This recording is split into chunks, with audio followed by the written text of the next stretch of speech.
Aeromarket TV presenta Conversaciones de alto vuelo.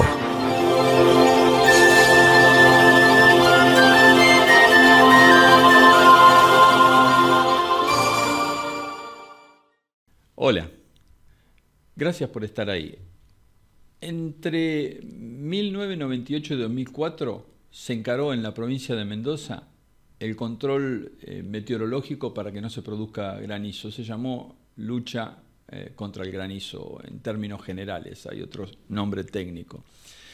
Se concesionó ese servicio a una empresa americana llamada Weather Modification Inc., y eso terminó alrededor del 2004, cuando el gobierno decidió otorgarle por un periodo corto a la Fuerza Aérea la misión de controlar la formación de granizo.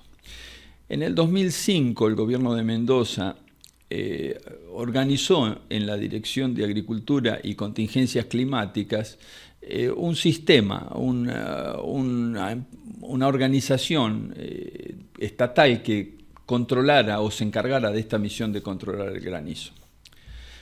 Durante 12 años funcionó esta organización sin encuadrar adecuadamente, según el Código Aeronáutico, al personal que prestaba servicio. En algún momento de ese tiempo, APLA intervino y tomó a su cargo, por llamado de los empleados, la representación gremial de los que trabajaban allí. No solamente APLA, también estuvo APTA. O sea, los dos gremios representaron laboralmente ante el Estado de Mendoza la lucha por las cuestiones gremiales que no estaban saldadas, porque la empresa en sí estaba bajo un estatuto que no era el adecuado, como acabamos de decir. Bueno, a lo largo de 17 años hubo mucha tensión, hasta que finalmente, en el año 2017, el gobierno crea Aeronáutica de Mendoza. Esa empresa estatal, una sociedad anónima con mayoría accionaria del Estado provincial, empezó a funcionar con un nuevo régimen laboral para los pilotos y los técnicos que tenía la empresa. La empresa es conocida por todos como AEMSA, o tal vez deba decir era conocida. Una vez logrado esto, APLA constantemente extorsionó a la provincia de Mendoza para tener mejores y mejores salarios y mejores condiciones y mejores privilegios. En un sentido hizo de AEMSA una pequeña Aerolíneas Argentinas. El día 26 de junio pasado, en una negociación entre Rodolfo Vargas Arizu, ministro de Economía de la provincia de Mendoza, y Nicolás Capela, la provincia de Mendoza dijo basta. Despidió a todos los empleados y hoy AEMSA es un sello de goma que liquidará sus aviones seguramente y desaparecerá. No fue una buena idea ni encarar de forma estatal la labor de la lucha contra el granizo, financiarla, y tampoco, una vez creada, supieron conservarla los gremios que habían logrado en un momento una serie de reivindicaciones lógicas para los pilotos y técnicos de AEMSA. La empresa no existe más, los pilotos no tienen trabajo y es verdaderamente una pequeña Aerolíneas, una muestra de botón que debería alertar a todos aquellos que pertenecen a APLA. Hace unas horas la jueza Estela María Vulcano Lombard hizo lugar a un pedido, a un recurso de amparo para que Aerolíneas Argentinas incorpore a los 3 pilotos que había despedido por negarse a llevar un avión que tenía que devolver a los Estados Unidos. Toda esta operación, la negativa de los pilotos, le costó Aerolíneas Argentinas. Nos costó a todos nosotros $800.000. Sin embargo, una jueza hace lugar a la reincorporación para que se reincorporen estos pilotos. Y la cuerda, como en AEMSA, se tensa cada vez más con el gobierno nacional. Aerolíneas habría conseguido al señor comandante Mirra para que se haga cargo de la gerencia de operaciones. E inmediatamente cuando se enteró el gremio, las presiones llovieron sobre Mirra y empezaron a impedir en todo lo que pudieran la formación de su equipo de trabajo. Todo esto nos debería hacer reflexionar.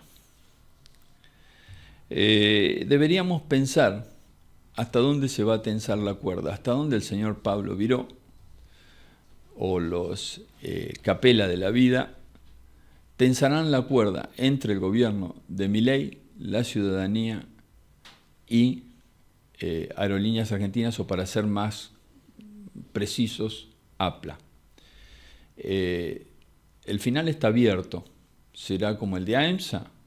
¿O será quizás algo más sensato, más lógico, más razonable, que permita encontrar soluciones y viabilidad a una empresa que es legendaria, que los argentinos en un sentido aprecian, aunque hoy las encuestas son mayoritariamente contrarias a su permanencia en la órbita del Estado? Y para conservar los puestos de trabajo, las conexiones, o encararemos un trauma que llevará varios meses resolver, con grandes incomodidades para los argentinos que utilizan el transporte aéreo para viajar. Esto es Conversaciones de Alto Vuelo y hoy tenemos como invitado a Víctor Giannini. Es un lujo para nosotros, gracias por venir, Víctor. Vamos a hablar de cosas de aviación, empezando por su trayectoria, por las cuestiones gremiales, y bueno, por donde nos lleve una conversación distendida. Así que bueno, gracias. Gracias por la presentación. Bueno. Yo sé que usted fue uno de los fundadores de Wala. Sí. Y que Wala en algún momento fue un desprendimiento de APLA. ¿Por qué no nos cuenta la circunstancia en que se creó Wala? ¿Usted ya era comandante austral? Yo ya era comandante austral. Y yo estuve en la comisión directiva de APLA, en la primera comisión directiva que hubo después de la intervención militar. Y veíamos el interés de APLA de hacer un monopolio en el transporte aéreo. Y nosotros, los pilotos de Austral, estábamos, por supuesto, en otra idea.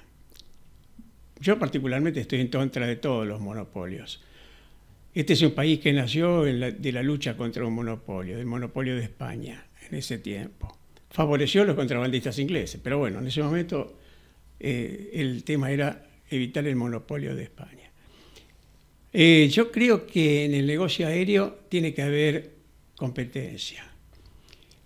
Qué bueno que la línea de bandera, la no línea de bandera, hay países que tienen una línea de bandera, pero también tienen otras empresas que hacen servicios internacionales. Me acuerdo de Alemania, en un momento dado yo estuve en Alemania y aparte de Lufthansa había 2 o 3 empresas que andaban fuerte, de Hansa, Condor, APAC y no sé cuál otra, no me acuerdo. Ahora alguna más. Bastantes años, sí.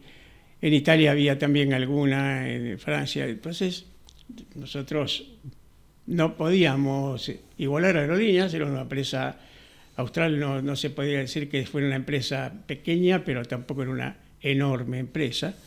Cumplíamos nuestros horarios, teníamos vedado ir al exterior por cumplimiento de la ley 19030, que es una ley que le asegura el traslado al exterior a Aerolíneas Argentinas, una ley que realmente uno la lee y dice esto lo debe haber escrito un loco, porque es totalmente antinatural y antilibertad de trabajo, y es ley nacional.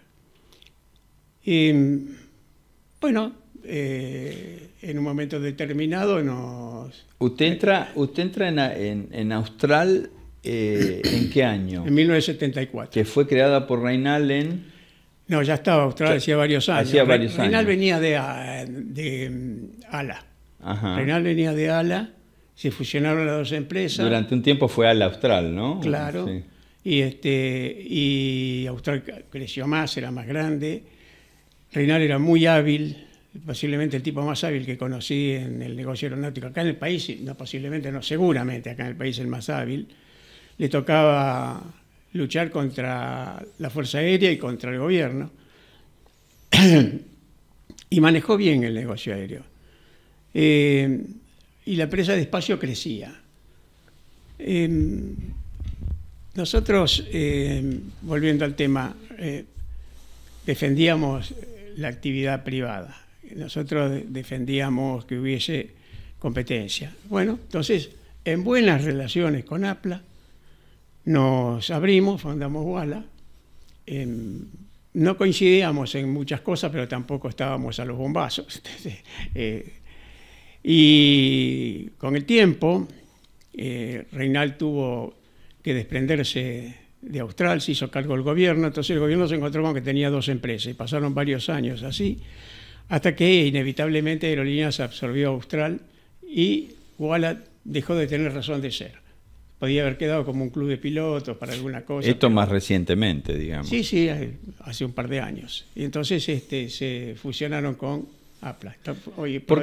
Más allá del tema del monopolio, había otras cuestiones que tallaron como para que se creara Wala como un sindicato aparte, ¿no es cierto?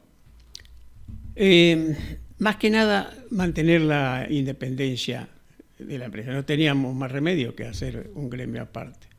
Y en ese tiempo la relación entre Wala y ALA como... Y APLA. Y APLA, perdón. Sí. Y APLA como... No fue mala. No tampoco, fue mala. Final, ellos firmaban los convenios colectivos, ¿no es cierto? En un momento dado sí, porque mantuvieron la personería gremial. Es un país donde hay una personería gremial por cada especialidad y eso también, bueno, no es bueno, es una aberración. Pero bueno, cada cual lo entiende como... Yo respeto al que piensa distinto. Nosotros hacíamos nuestros acuerdos, ellos firmaban, por eso digo, la relación no fue así, era fría, pero no era mala. Cordial, digamos, por poner un término. Ahora, los pilotos en general, entre ellos, y pasa en todos los países, se aprecian, comparten cosas, en fin. No, es muy difícil que haya enfrentamientos muy duros. Y la relación entre, yo lo viví de chico eso, la relación entre Wala, sindicato, digamos, a los efectos de su labor, era un sindicato, un gremio, y Reynal Austral, digamos, ¿cómo era? Porque siempre me dio la impresión a mí que el piloto de Austral tenía puesta una remera distinta, una camiseta distinta. O sea, nosotros... Ya no, cuando formamos Wala, Reynal ya no estaba. Se mantenía la empresa de algún modo independiente, pero ya estábamos con un directorio estatal. Después, cuando se privatizó, que la tomó Pescarmona, ahí con mayor razón éramos privados. Siempre tuvimos un cariño enorme por la empresa, como lo tienen los pilotos de aerolíneas por su empresa. El piloto se fanatiza con su avión, con el avión que vuela en ese momento, y se fanatiza con la empresa en la que vuela. Es muy raro que no sea así. Hay, por supuesto, ¿no? Siempre hay moscas blancas, pero nosotros, tanto en la época de Reynal, que todavía no éramos Wala, como después, siempre con la cúpula de la empresa tuvimos buen trato. Alguna vez tuvimos que parar, alguna vez tuvimos que hacer alguna cosa, pero todo eso fue más en la época, no me acuerdo de haber tenido un roce así con Reynal. Con Reynal era cuestión de sentarse a conversar. Una persona muy, muy, muy inteligente. Era un tipo que sacaba conejos de la galera, pero conejos de tamaño de rinocerontes. Tenía una velocidad de respuesta muy, muy alta. Podría comparar podría comparar con Ciro Comi. Cuando, con Comi, claro. Claro, cuando la autoridad aeronáutica le trababa a Ciro Comi en lo posible, asustada la autoridad aeronáutica por la cantidad de aviones que entraban al país, ya sea Cessna o por Ronchetti, Piper o por Smith, los Beechcraft. Entonces, en vez de crecer, le molestaba crecer a la autoridad, empezaron a poner trabas a que entraran los aviones. A la autoridad le molestaba el crecimiento, digamos. Totalmente, no estaban preparados, no burocracia. querían, ni sabían, ni podían crecer junto con la llegada de gran cantidad de aviones. Entonces lo mejor era poner trabas. Y la habilidad que tenía Comi para sortear esas trabas. Hasta que también llegó un día que lo doblaron. Entonces Reynal era una persona así, de esa velocidad mental y de esa capacidad de trabajo, y con un grupo de gente que lo apoyaba a muerte. Y nosotros lo apoyábamos porque nos sentíamos seguros con él. Además tenía mucha sensibilidad con el personal. Él hacía una reunión de fin de año donde iba todo el personal recibía obsequios de fin de año. Había una colonia de vacaciones para los hijos del personal, se llamaba Las Promesas. Los chicos iban a Bariloche en avión y venían en avión y estaban más de 20 días en Bariloche, muy bien cuidados, muy bien alimentados. Todo el mundo se acuerda de eso. Y bueno, no, era un empresario distinto. No era el clásico empresario criollo que tiene un visionario sus moderno. agachadas. Reynal era un empresario moderno, muy, muy moderno. ¿Usted se acuerda más o menos cuáles fueron las causas por las que... Porque se venció allí una concesión con Reynal por motivo por el cual terminó estatizándose o porque no pudo hacer frente a Aerolíneas. Ahí en el libro hay un párrafo escrito por él, de por qué y cómo. Muy reducido, y nombra a 2 o 3 personajes que trabajaron muy duro en contra de la empresa. Y él se fue de la empresa y la empresa le revisaron las costillas y tenía todas las costillas limpias. Claro. Y quedó siempre siendo una persona querida. Lo veíamos, íbamos a saludarlo, él respondía, nos conocía a todos. Bueno, yo lo conocía de antes de entrar a la empresa porque la familia de él siempre estuvieron relacionados con campo, tenían campo y administraban el King Ranch. Y entonces volaban mucho en aviación general y a mí me tocó volar con ellos más de una vez. Entonces conocía yo al papá y a la mamá y a los hermanos. ¿En Austral qué aviones voló? En Austral entré con el YC-11. ¿Japonés? Japonés, sí. Tuvo un liceo muy grande para esa época. Después pasé al VAC 400, VAC 500 y después con el tiempo al MD. Y me jubilé con el MD. Con el MD. ¿Y a lo largo de cuántos años estuvo en Austral? Tuve 22 años. 22 Pero yo entré grande a Austral. ¿Y en línea en general cuántos años? Bueno, los 22 años de Austral en línea, pero volar... En Aerolíneas, cuando todavía siempre estuvo con Austral, digamos. Siempre, sí. Okay. Sí, siempre. Entré en Austral, me jubilé en Austral. Venía de la aviación privada de muchos años, de la aviación comercial chica, el taxi aéreo. Ahí conocí a tu papá. Claro. Monte Grande. Monte Grande, claro. Traje aviones de Estados Unidos para Comi cuando era bien jovencito. Y yo no quería entrar en una línea aérea, me divertía mucho más afuera. Bueno, pues le pasa a muchos pilotos, ¿no? Claro. Cuando Lanusse lo desafía a Perón a que vuelva y le dice no le va a dar el cuero, yo ese día escuché eso y dije, bueno, ya hago aviación comercial, porque Perón va a volver, va a ser un desastre, como siempre, por la gente que lo acompaña, y la aviación comercial acá, la aviación privada, perdón, chao aviación privada, la aviación privada acá va a tener graves problemas para progresar. Es mal visto el tipo que tiene un avión por parte de la gente, determinada gente de izquierda.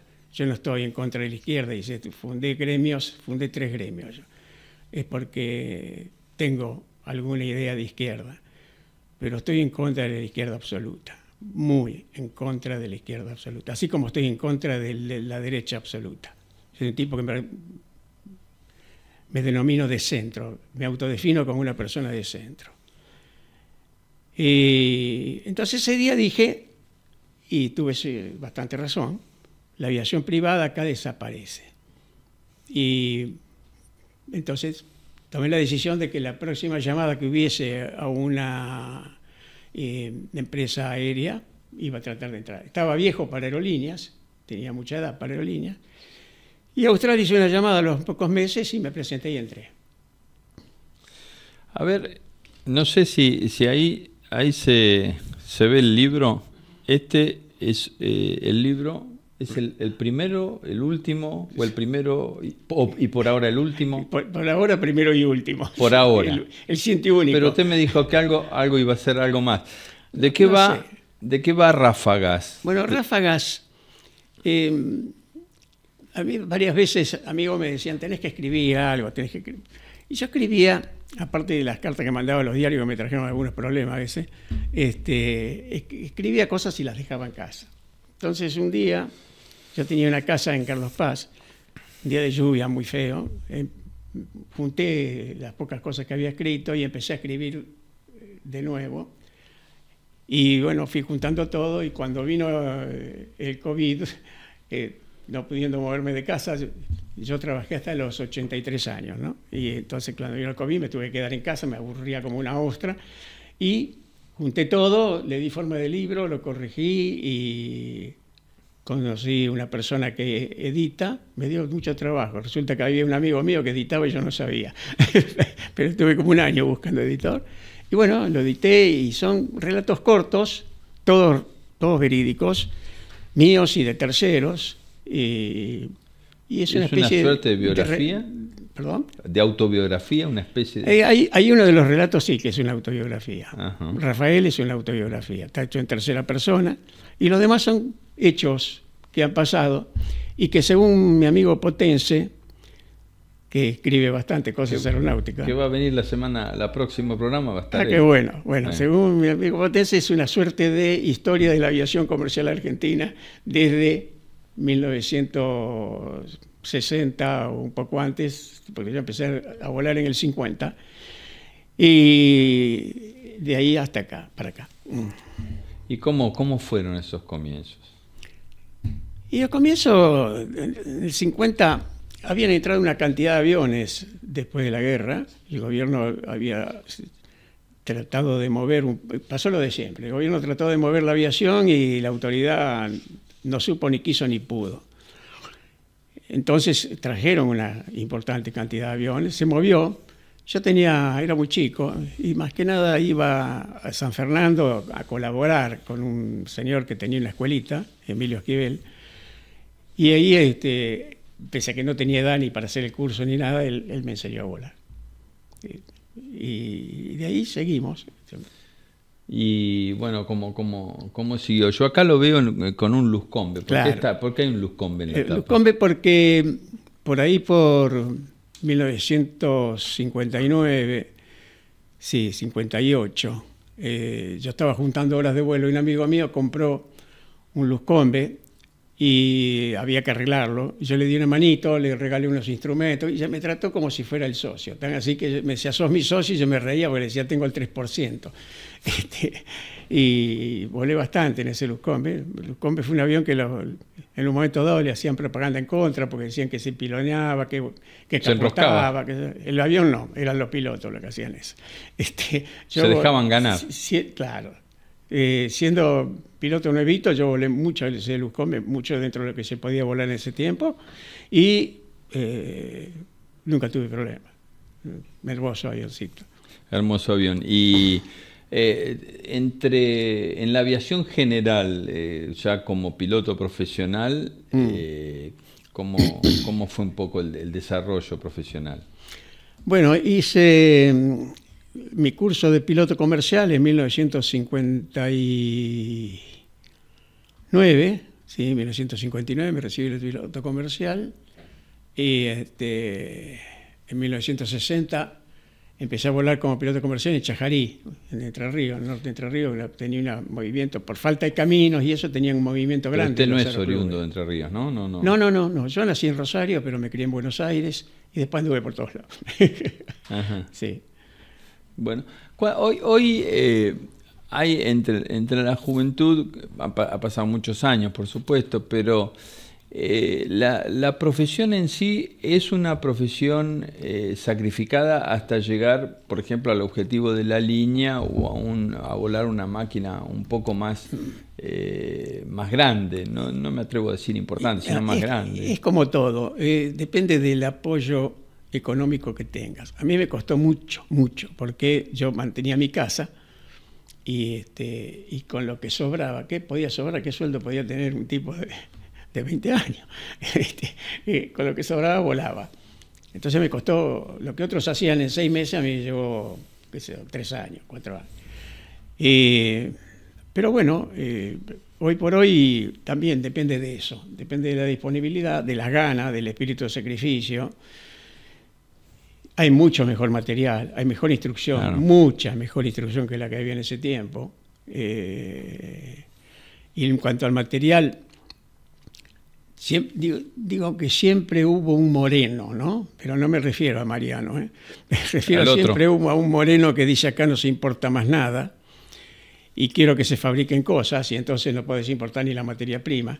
Y tampoco se fabrican cosas. Claro, con lo cual te autocastrás. Y había uno en ese momento, que no me acuerdo el nombre ni quiero, que había vedado la importación de todo lo que fuera aeronáutico. Entonces volábamos con repuestos de moto, repuestos de tractor, de motores fijos refrigerados por aire, así que a cada rato estábamos en el piso. Fue una época, hasta el 55 que cambió el gobierno y en el 56 abrieron la importación de repuestos y de aviones. Cuántas idas y vueltas, ¿no? Sí. De toda esa larga trayectoria, si tuviera que elegir 1 o 2 recuerdos importantes, que no, algo ya se dijo con lo de la línea, pero sí. ¿qué recuerdo? Yo, con lo que más me divertí, la horma de mi zapato fue el taxi aéreo, donde nunca sabía dónde iba a estar el día siguiente, con quién iba a volar. Era más aventurero, ¿no? La cosa más... Aterrizar en caminos, aterrizar en campos no preparados, llevar un veterinario. Tuvimos un cliente que era un veterinario fantástico de caballos de carrera.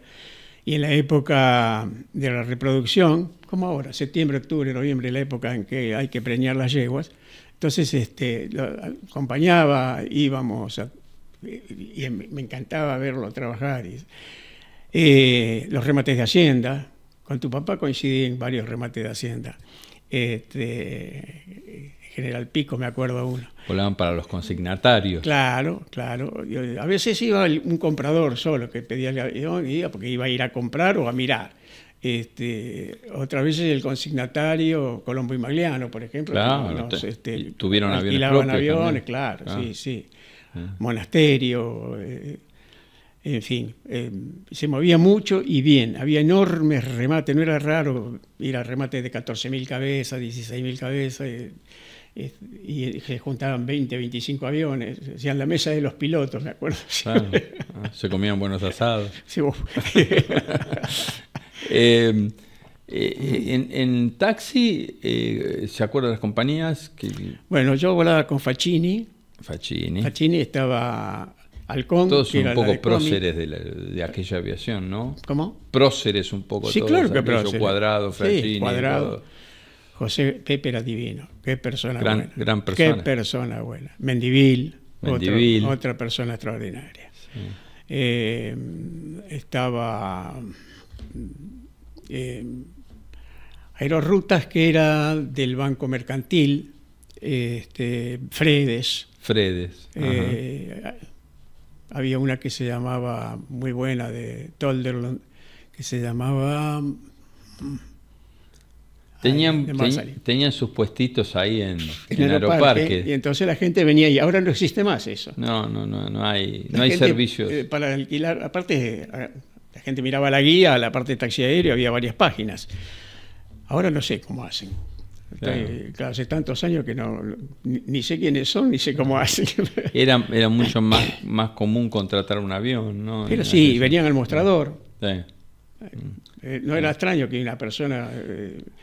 Gracioso, usted dijo hoy... Los viernes que había una gran demanda como Montevideo, los aviones eran chicos, Claro. DC-6 y aerolínea que iba con el Abro y por ahí algún Carabel, íbamos a robar pasajeros a la cola de aerolíneas. Entonces, no, íbamos a los últimos de la El cola que no entraba. y le decía, ¿usted cree que van a embarcar? Y no sé, nosotros, si se juntan 4, por tanto cada uno lo llevamos. Y venían los 4 y íbamos. Pero bueno, esa era la parte graciosa, ¿no? Pero, Claro, claro. las chicas hacían eso y se ganaban un 10%. Un 10%. Y todos competían, pero había una Sí. camaradería muy especial, Sí. ¿no? Y yo me acuerdo que Facchini era amigo de tratarse bien, no de ir a la casa o eso, pero de tratarse muy, muy bien con Cuadrado, con Mendivil, con Tolderlund, que estaba ahí al lado, pero tenía muy buena relación. ¿Cuántos Con pilotos, Comi ni hablar, ¿cuántos pilotos volaban en eso? Y Eran unos 40 muchos, más o menos. 40 pilotos Más o trabajando. menos, sí. Ajá. Ajá. Y bueno, mirándolo con toda semejante experiencia, con todo lo que ha vivido y ha escrito, hoy ¿cómo ve la aviación? Y la aviación ha progresado muchísimo técnicamente y la parte los aviones acá en Argentina, los aviones progresaron más que la infraestructura, como siempre, ¿no? Aunque la infraestructura mejoró mucho. Y además el avión está muy independiente, ya no necesita tanto red de ayudas y todo eso, porque tiene equipos que lo llevan, lo traen. Nosotros decíamos, se volaba mucho a ojo todavía en ese tiempo. Uno salía un vuelo de Carro Quemado a Los Telares, Carro Quemado queda en La Pampa y Los Telares queda en Santiago del Estero, por ahí. Y había que ir Rumbo, Fe y cortando Broadcasting. campo. Sí, Rumbo y Fe. Sí. Y Broadcasting algunos aviones. Algunos aviones, claro. Y según el ADF que tuviera. El ADF, claro. Porque algunos no funcionaban, o sea, habían sido puestos cuando había el nuevo que lo trajeron y después nunca más. Qué cosa, yo ya me acuerdo también, sí, que cuando venía algo con BOR. Bueno, sí, ya era una estábamos en la buena. Sí, hoy hay más autonomía, también es más compleja es más complejo en sí por ahí los sistemas que tienen los aviones. Sí. Pero en general luce más fácil. No, ¿no? es más fácil y para los chicos nuevos mucho más fácil y todo. Sí. Hay simuladores de vuelo de aviones pequeños. Claro. Eso es muy bueno, es muy bueno. Claro. ¿Y usted cree que la Argentina, yo siempre la pienso como que sin aviación no va a haber desarrollo, ¿no? Porque por sus distancias y demás. Hoy la Argentina tiene una red ferroviaria que no existe. Hay 2 o 3 líneas nomás que funcionan con carga y con dificultades y cada tanto le rompen un riel. Tiene una red vial bastante mala. El otro día leí de un señor que se negó a pagar un peaje por el estado calamitoso en que estaba la ruta 14. Y lo aplaudo. Tiene una red aérea totalmente insuficiente. O sea, la Argentina hoy está incomunicada. Técnicamente está incomunicada. Y si quiere moverse como país, hay que comunicarse. La comunicación es mucho en la actividad de un país. No voy a decir es todo, porque no, pero es mucho. Y la comunicación rápida y segura. Y lo dice una persona que de noche aterrizaba en un camino a levantar un herido, ¿no? Bueno, yo creo que todo eso tiene que mejorar. Hay muchos pueblos que todavía no entienden la importancia de tener una pista y el camino pavimentado que llega hasta la pista desde el pueblo. Y todo eso se tiene que superar. Sí, algo que de alguna manera, mal o bien, Mosconi cuando empezó a crear aeroclubes la tenía clara, ¿no? Clarísima. Mosconi un prócer, en todo sentido. Pero a nosotros nos pasó varias veces de ir a Melincué, que tiene una laguna importante con aguas curativas y había una isla donde había un hotel en esa laguna y además es una ciudad que tiene importancia para los negocios agropecuarios y de ganadería. Y tener que aterrizar en la ruta siempre porque no había pista. Había autódromo, pero un autódromo chiquito para karting, no podíamos aterrizar ahí. No tenía ningún campo adecuado cercano. Entonces yo bajaba hasta en la isla. Hasta en la isla en el puente. Con Carlos Miranda un día aterrizamos en la isla. Y la isla estaba llena de turistas. Y no había caso, no hacían una pista. Había sino que la Frías, que está a 40 kilómetros de ahí, más o menos. Y el señor que era dueño de esa pista en Frías tenía la amabilidad de dejarnos usar la pista. ¿Instrucción dio? Instrucción di poca. Tuve un solo alumno de 0 hasta que voló, que después entró la Fuerza Aérea y después se fue, oficial de reserva. Y lo que sí di en la línea de instrucción, pero a pilotos ya hechos, o sea... Adaptaciones a... claro, en los ascensos. Tomarle, sí, inspección a ver cómo andaban, adaptarlo en el Y, fui instructor. Y después, después de jubilarme, cuando fui inspector en la ANAC. Ya no di instrucción, ya inspeccionaba. Ya en la época de ANAC, ya que existía la ANAC. La ANAC se creó después que me jubilé. Y después de varios años que existía la ANAC, entré un día como inspector a la ANAC. Ajá. ¿Y estuvo allí? Porque la secuencia fue así: al jubilarme de Austral, que había logrado que se volara hasta los 63, pero los pilotos de Austral y los de aerolínea no quisieron hacer eso, estaban en contra.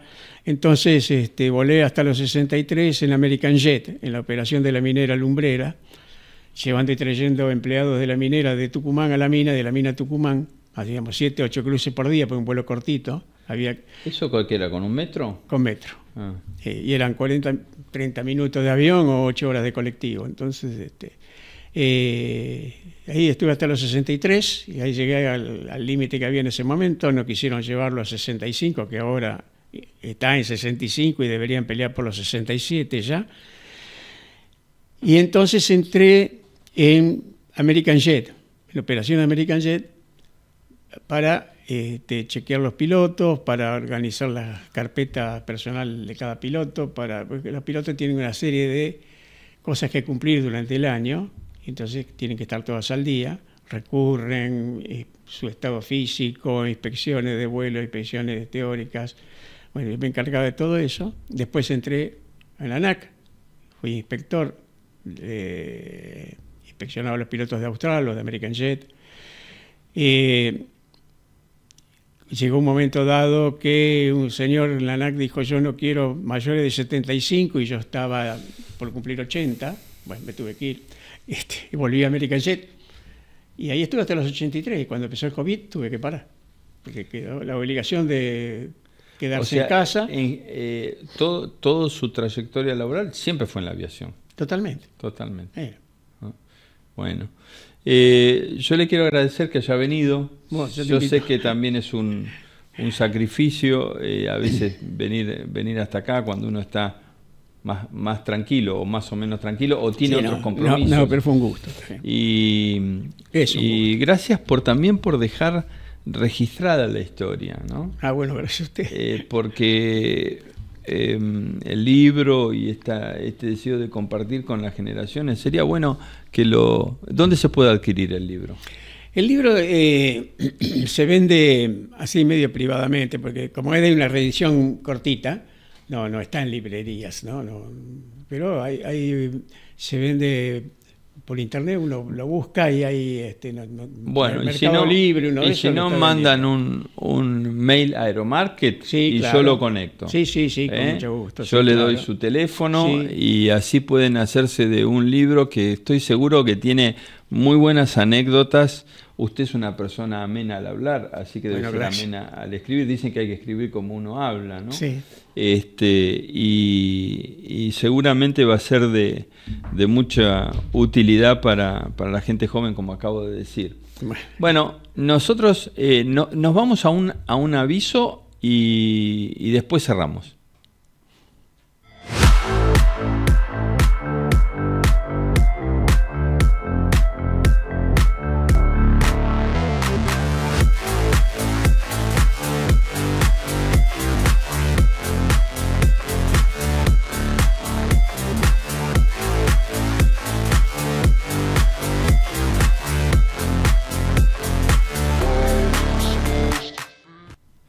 Bueno, estamos cerrando. Gracias, Luciana, por el control, por la ayuda. Marcelo Muñoz, que nos ayuda en la producción del programa. Te pido que si estás allá viendo por YouTube este programa, le pongas un like, un comentario, un me gusta, sea bueno, sea malo. Los malos nos ayudan a mejorar, los buenos nos estimulan, así que todo es bien recibido, y que lo difundas entre tus amigos. El programa está creciendo mucho y nos da gusto los mensajes que nos dejan, la verdad que nos da mucho gusto. Si yo le pido, para cerrar, usted tiene un muchacho joven, digamos, enfrente y le dice, bueno, ¿qué me depara la aviación? ¿Cómo se puede disfrutar la aviación, esta profesión? La aviación, si realmente te gusta, en todas las especialidades. Fumigando, contra incendio, volando ejecutivo, en la línea aérea, en todas las especialidades le vas a encontrar gusto. Y le vas a encontrar tu razón de ser. Si te gusta, no vueles porque te queda lindo el uniforme, ni vueles porque está de moda, porque vas a sufrir. Hacelo, y si no, busca algo que te guste más. No es fácil y todo depende de la gana que le pongas. Como todo en la vida. Gracias, Víctor. Gracias. Nos vamos. Chau, nos vemos la próxima semana.